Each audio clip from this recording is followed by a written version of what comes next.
12 साल पहले 11 फरवरी की सुबह जो हुआ उसे देखकर दुनिया स्तब्ध रह गई थी। 8 वफादार और प्रार्थनापूर्ण वर्षों के बाद परम पावन पोप बेनेडिक्ट 16वें ने कैथोलिक चर्च के सर्वोच्च पोंटिफ के रूप में पद छोड़ दिया। वह 400 से अधिक वर्षों में इस्तीफा देने वाले पहले पोप थे और 13 मार्च को कैथोलिक चर्च ने धन्यवाद देते हुए कहा, नया संत पिता और बाकी इतिहास है। आइए पोप फ्रांसिस के बारे में 10 महत्वपूर्ण रोचक तथ्य आपको बताता हूं जो शायद आप नहीं जानते होंगे। 1. कई मायनों में पहला, अर्जेंटीना के जॉर्ज बर्गोग्लियो का चुनाव सिर्फ उनके पूर्ववर्ती के इस्तीफे के कारण ऐतिहासिक नहीं है, लेकिन नवनिर्वाचित पोप स्वयं विशेष रूप से उल्लेखनीय है क्योंकि वे कई पहल करने वालों में से एक है। वह पश्चिमी गोलार्ध से पहले पोप, दक्षिणी अमेरिका से पहले, जेसुइट समाज से पहले और फ्रांसिस नाम लेने वाले पहले पोप हैं। 13 मार्च 2013 को cardinal George Bergoglio pope Francis बन गए। दूसरा, उन्होंने विशेष लाल जूते पहनने से इनकार कर दिया। जैसा कि नवनिर्वाचित पोप फ्रांसिस नाम लेते हैं, वे महान संत फ्रांसिस की जीवन शैली और आध्यात्मिकता, गरीबी और सादगी भी अपना रहे हैं। पोप के रूप में उनके पहले शब्दों में शामिल था, मैं एक ऐसा चर्च चाहूंगा जो गरीबों के लिए हो। नए पोप ने उनके लिए तैयार किए गए लाल मखमली मोज़ेटा, सोने के पेक्टोरल क्रॉस और लाल जूते की जोड़ी को अस्वीकार कर दिया। उन्होंने अपने साधारण चांदी के क्रॉस और कई साल से पहने हुए काले जूते रखे। तीसरा, वह पहले पोप है जिन्होंने अपोस्टोलिक पैलेस को अपना घर बनाने से मना कर दिया। पोप फ्रांसिस ने बहुत प्रसिद्ध वेटिकन पैलेस में रहने से इनकार कर दिया। इसके बजाय डोमस कासा मार्टा में रहने का विकल्प चुना।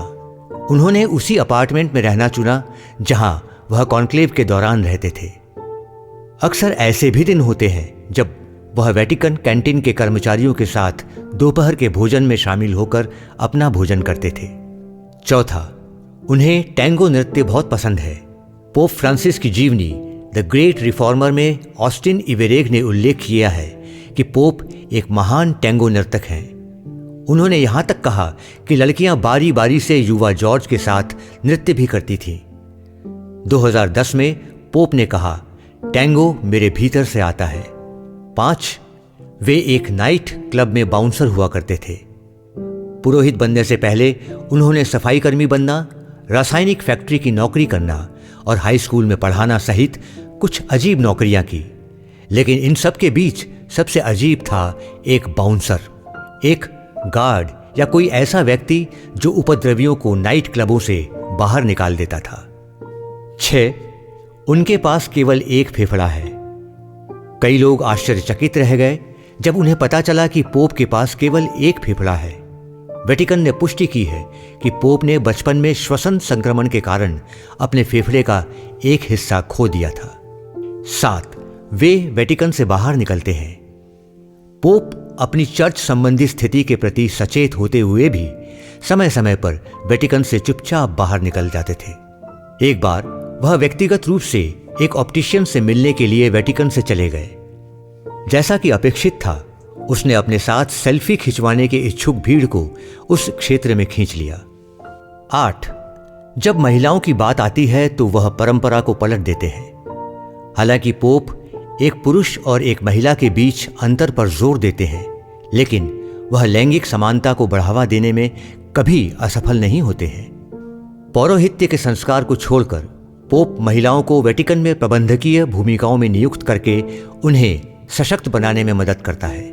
12 साल पहले 320 की तुलना में अब 1165 महिलाएं हैं। हाल ही में उन्होंने 3 महिलाओं को वेटिकन के बिशप डिकास्टरी में नियुक्त किया, जबकि अन्य 2 को पवित्र पुरातत्व के लिए पॉन्टिफिकल कमीशन और संस्कृति और शिक्षा के लिए डिकास्टरी में नियुक्त किया। सबसे उल्लेखनीय यह है कि रोमन कुरिया पर नए अपोस्टोलिक संविधान में, जिसका शीर्षक प्रेडिकेट इवेंजेलियम है, जिसे पोप फ्रांसिस ने 2022 में सेंट जोसेफ की स्मृति में प्रख्यापित किया था, उन्होंने महिलाओं को वास्तव में सामान्य महिलाओं को डिकास्टरीज का प्रमुख बनने की अनुमति दे दी है। 9. वह बच्चों को अपने पास आने की अनुमति देते हैं। कई दिलचस्प स्थितियों में बच्चे दर्शकों में से पोप से मिलने जाने की अनुमति के बिना ही उनके पास आ जाते थे। यीशु की तरह पोप कहेंगे, बच्चों को मेरे पास आने दो। फिर वह उन्हें अपने संदेशों में एक उदाहरण के रूप में उद्धृत करेंगे। यहाँ तक कि उन्होंने बच्चों के बजाय पालतू जानवरों को प्राथमिकता देने वाले दंपतियों को अनाथालयों से गोद लेने के लिए कहा, जिस पर दुनिया भर से मिश्रित प्रतिक्रियाएं आ रही हैं।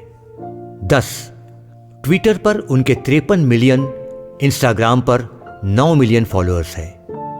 विभिन्न भाषाओं में 9 खातों के साथ पोप सोशल मीडिया की दुनिया में एक प्रमुख खिलाड़ी है।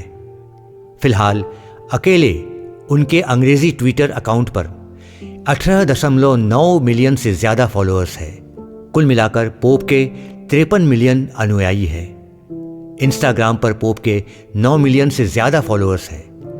पोप का सोशल मीडिया पर होना उनके अपने शब्दों की पुष्टि है कि इंटरनेट ईश्वर का एक उपहार है। इस प्रकार लोगों के बीच संवाद और संचार को बढ़ावा देने का एक उदाहरण है। इन 10 तथ्यों के अलावा सबसे बढ़कर वह सीनेट का सच्चा अवतार है। सिनेडालिटी धर्मसभा बनाने के अलावा जहां पहली बार लोग स्वयं धर्मसभा में शामिल होते हैं, पोप फ्रांसिस ने कई बार दिखाया है कि कैसे वह हमारे बीच में से एक है, खासकर जब पीड़ा की स्थितियां होती हैं। और निश्चित रूप से हम यह कैसे भूल सकते हैं कि कैसे हम वास्तव में कोविड-19 महामारी की ऊंचाई के दौरान वे हमारे साथ एक थे।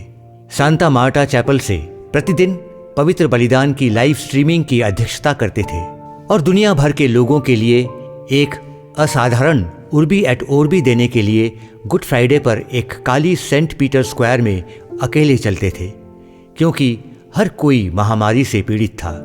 हमें वास्तव में एक सच्चे, दयालु, मिशन केंद्रित पोप का आशीर्वाद मिला है। आइए हम सभी पोप फ्रांसिस के इरादों के लिए प्रार्थना करना जारी रखें।